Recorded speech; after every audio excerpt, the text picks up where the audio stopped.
Les zones polyfonctionnelles font ressortir une spécificité de centre-ville, et ont pour constante la qualité des espaces extérieurs, et la grande finesse entre la forme bâtie et le vide.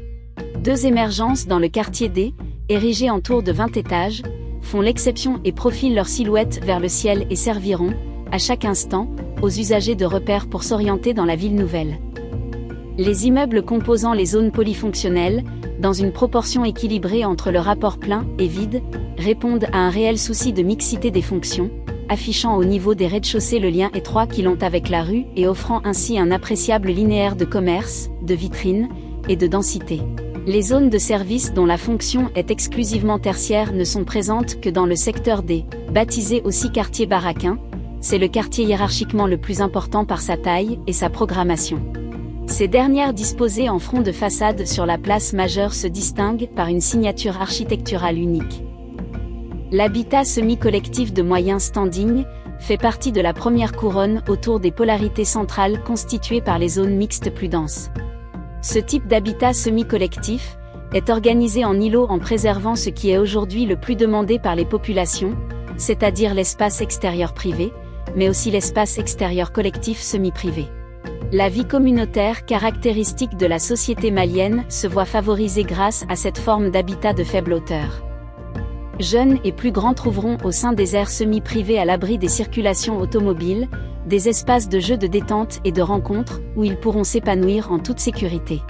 L'habitat collectif de haut standing, faiblement présent dans la ville nouvelle, occupe des zones privilégiées grâce aux vues offertes. Ce sont des résidences composées de volumes en ordre discontinu, situées au cœur de parcs urbains, entre masse construite et masse végétale. Disposées entre 2 polarités, les zones d'habitat collectif économique et social sont implantées le long des voies structurantes et du couloir transport en commun. Dans le souci d'éviter l'urbanisme de type HLM et les barres longitudinales, les volumes sont composés de petits immeubles discontinus. Ces zones à vocation sociale seront munies au sein même des îlots d'équipement et de commerce de proximité. La ville nouvelle offrira tous les services afin de minimiser les déplacements vers la capitale. Des équipements publics structurant aux zones touristiques de loisirs et sportives, tous les services y seront qualitativement et quantitativement représentés.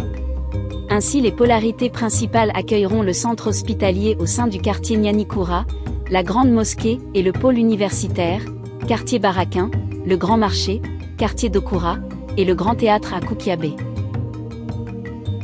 L'habitat individuel de moyen standing est composé d'habitations individuelles dont la superficie foncière est comprise entre 200 et 250 mètres carrés.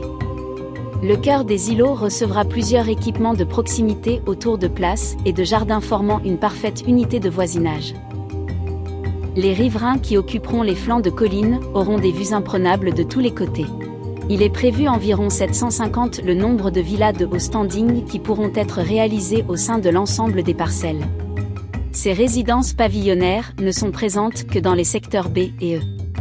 Souvent aménagées en cité-jardin, elles offrent aux habitants des espaces extérieurs de grande qualité et se caractérisent par la plus faible densité du développement. La taille des lots permettra aux acquéreurs l'aménagement de jardins opulents et précieux, ainsi que de belles piscines privatives. Plusieurs parcelles situées notamment dans le secteur G, quartier Massinani, sont réservées aux catégories d'habitats sociaux. La surface des lots comprise entre 175 et 200 mètres carrés admet une capacité d'accueil de lots sociaux, de pas moins de 5600 habitations. Sur un front de façade ne dépassant pas les 10 mètres, ces habitations disposeront d'espaces pour de petits jardins à l'avant et de courettes à l'arrière. Au vu du caractère ludique et plutôt festif, les zones touristiques de loisirs et sportives sont en périphérie. Ce sont aussi les zones de prédilection pour les complexes hôteliers touristiques et de restauration diverses. Implantés sur d'immenses terrains, les complexes hôteliers haut de gamme sauront drainer une activité touristique nationale et internationale, apportant une contribution substantielle à l'économie de la ville.